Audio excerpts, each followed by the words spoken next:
Shalom jemaat Tuhan, apa kabar? Bertemu kembali dengan saya Pendeta Prapto dan selalu saya berdoa bahwa Tuhan senantiasa memberkati Bapak Ibu Saudara semuanya, selalu sehat dan jangan lupa untuk selalu bahagia. Sebab kita memiliki roh Allah yang hidup yang selalu hadir dalam setiap langkah hidup kita. Jadi kalau Bapak Ibu Saudara mengalami masalah, kalau Bapak Ibu Saudara sedang dalam kondisi kurang mungkin susah dan yang semacamnya, jangan lupa bahwa roh Allah selalu hadir bagi Bapak Ibu Saudara semuanya, sehingga Tuhan pasti akan membuat Bapak Ibu Saudara bisa merasakan kebahagiaan. Amin. Hari ini saya tidak berbicara mengenai Roh Kudus ya secara khusus, tapi berkaitan dengan karya Roh Kudus dalam kehidupan kita atau karya Kristus, karya Tuhan dalam kehidupan kita yang adalah pengampun. Ini dilihat dari pengalaman Raja Daud ya, sebagai pribadi yang pernah mengalami kejatuhan yang begitu luar biasa ya, dosa yang begitu luar biasa, sehingga ketika dia mengakui semuanya kepada Tuhan, maka Tuhan memberikan pertolongan dan menyelesaikan, dan kemudian Raja Daud merasakan kehidupan seperti biasa, wajar seperti biasa ya. Kita lihat dalam Mazmur 130 ayat 1 sampai dengan yang ke-8. Saya bacakan buat Bapak Ibu Saudara semuanya. Dari jurang yang dalam aku berseru kepadamu ya Tuhan. Tuhan, dengarkanlah suaraku. Biarlah telingamu menaruh perhatian kepada suara permohonanku.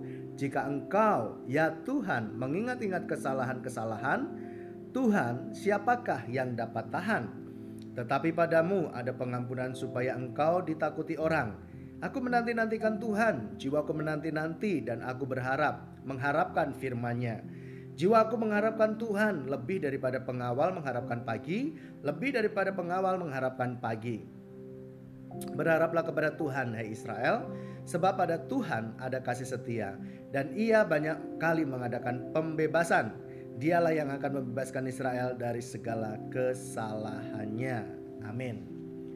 Tema hari ini adalah berharaplah kepada Tuhan, terkait dengan pengampunan, terkait dengan kesalahan, terkait dengan pelanggaran.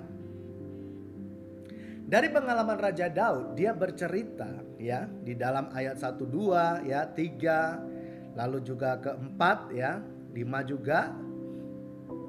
Di situ Daud menceritakan bagaimana dia mengalami perjalanan hidup bersama dengan Tuhan dan mengalami pengampunan yang daripada Tuhan.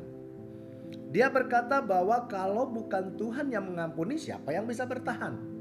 Kalau bukan Tuhan yang memberikan pengampunan, siapa lagi yang bisa berharap pada Tuhan? Tidak ada. Nah, karena Daud sudah mengalami pengampunan ini, makanya dia menuliskan ini sebagai satu kesaksian yang luar biasa bagi pembaca, khususnya saya yang telah melihat bahwa ayat ini adalah ayat yang hidup, yang luar biasa, yang menceritakan kebesaran Tuhan yang luar biasa. Daud berkata, Tuhan, dengar suaraku. Biarlah telingamu menaruh perhatian kepada suara permohonanku. Artinya Daud tahu ketika dia dalam kondisi yang melakukan pelanggaran, melakukan tindakan dosa, Daud tahu kemana dia harus pergi. Ketika Daud berdosa, ketika Daud melakukan kesalahan, dia minta pengampunannya kepada Tuhan langsung. Dia berdoa langsung kepada Tuhan.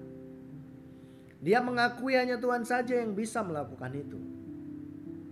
Bukan cerita kepada banyak orang, dosa saya ini loh, dosa saya itu loh. Nah, kalau kita cerita kepada banyak orang tentang dosa kita, kadang-kadang kita tidak menemukan solusi, malah menjadi apa? Ceritaan ya. Maksudnya bercerita supaya kita bisa mendapatkan pertolongan dari dosa yang kita lakukan, yang saya lakukan. Lalu kemudian justru menjadi satu cerita yang cemar di tengah-tengah masyarakat atau di tengah-tengah lingkungan kita. Karena apa? Datangnya kepada orang yang salah, bukan kepada pribadi yang tepat. Nah, kita perlu belajar dari Raja Daud ini. Raja Daud adalah pribadi yang sama seperti kita. Dia dekat dengan Tuhan, iya. Dia penyembah, iya. Dia ngerti Taurat, iya. Tetapi dia juga manusia yang masih dalam daging. Walaupun dekat dengan Tuhan, tapi kedagingannya kadang masih kuat gitu ya. Salah satunya adalah pembunuhan konspirasi waktu itu ya, dan perzinahan. Dalam kesalahan itu Daud ditegur, lalu kemudian Daud datang kepada Tuhan dan mengakuinya. Justru ketika Daud mengakui, ada damai sejahtera dalam hidup Daud. Karena Tuhan memberikan pengampunan. Tetapi waktu itu konsekuensinya adalah anak yang dilahirkan istrinya meninggal ya. Tetapi Daud tetap mendapat perkenanan dari Tuhan. Karena apa? Dia datang ke tempat yang tepat, yaitu Tuhan. Dari pengalamannya, dia kemudian memberitakan pengampunan itu kepada banyak orang, yaitu bangsa Israel. Kenapa? Bangsa Israel itu adalah bangsa yang dikenal sebagai pribadi yang tegar tengkuk, bangsa yang bandel kepada Tuhan, suka membangkang kepada Tuhan, suka membanding-bandingkan Tuhan dengan dewa-dewa Mesir pada waktu itu ketika mereka masih di dalam zaman perbudakan. Ya, ketika mereka mengalami kesulitan sedikit aja langsung membandingkan, enakan di Mesir, enakan di masa lalu. Ya. Padahal ketika berjalan dengan Tuhan, mereka sedang dididik iman mereka. Ya, mereka justru malah melihat sesuatu tangan Tuhan yang besar, langsung lah, nyata loh ya. Tetapi karena mereka dikenal sebagai bangsa yang tegar tengkuk, keras kepala, mereka sering melakukan kesalahan kepada Tuhan, melanggar firman Tuhan. Berdasarkan pengalamannya, Daud akhirnya mengajak bangsa Israel untuk memohonkan pengampunan atau kasih setia kepada Tuhan. Jadi, Bapak Ibu Saudara, di sini Daud mengajarkan kepada bangsa Israel untuk menyadari bahwa kasih setia Tuhan itu besar. Tuhan selalu bisa diandalkan untuk kita mendapatkan pengampunan. Nah, sama dengan Daud, di mana Daud mengajak bangsa Israel. Dan saya sebagai pembaca kitab Mazmur yang diberkati, saya juga menyampaikan kepada Bapak Ibu Saudara semuanya untuk mari berharap kepada Tuhan dalam hal pengampunan. Mungkin ada dosa atau mungkin ada kesalahan di antara Bapak Ibu Saudara yang selama ini disembunyikan, takut diketahui orang, dan juga tidak diceritakan kepada Tuhan. Inilah waktunya untuk Bapak Ibu Saudara menceritakan itu kepada Tuhan. Beranilah datang kepada Tuhan untuk mengakuinya, karena saya juga sudah mengalami hal itu. Ketika saya melakukan satu kesalahan dan saya tidak berani cerita kepada siapa-siapa, saya datang kepada Tuhan dan mohon supaya Tuhan memberikan anugerah kepada saya.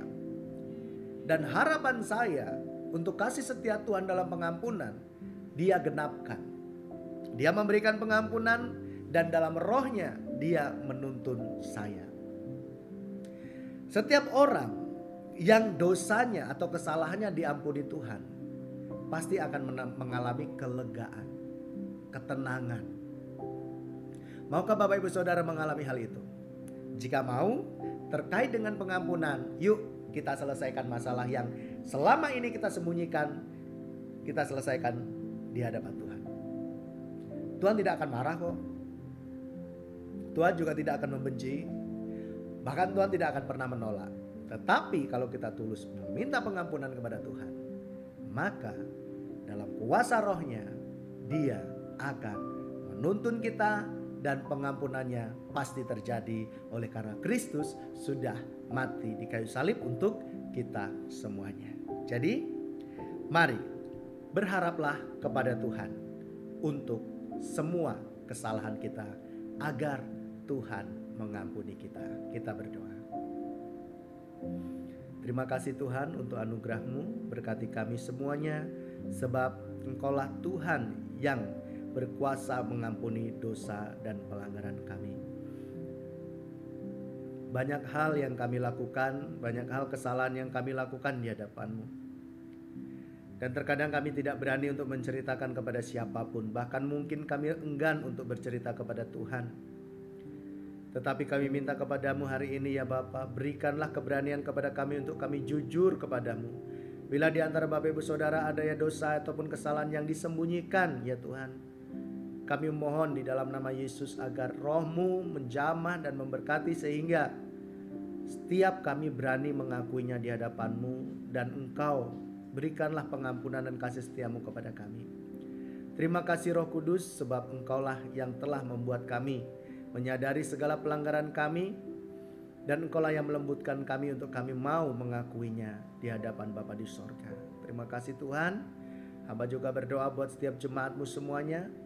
Biarlah kesehatan, berkat dan damai sejahtera daripada Bapa di sorga senantiasa tercurah atas semua jemaat yang saat ini bersama-sama dengan hamba merenungkan firman-Mu. Terpujilah nama-Mu Bapa, diberkatilah setiap kami semuanya di dalam nama Yesus Kristus. Haleluya.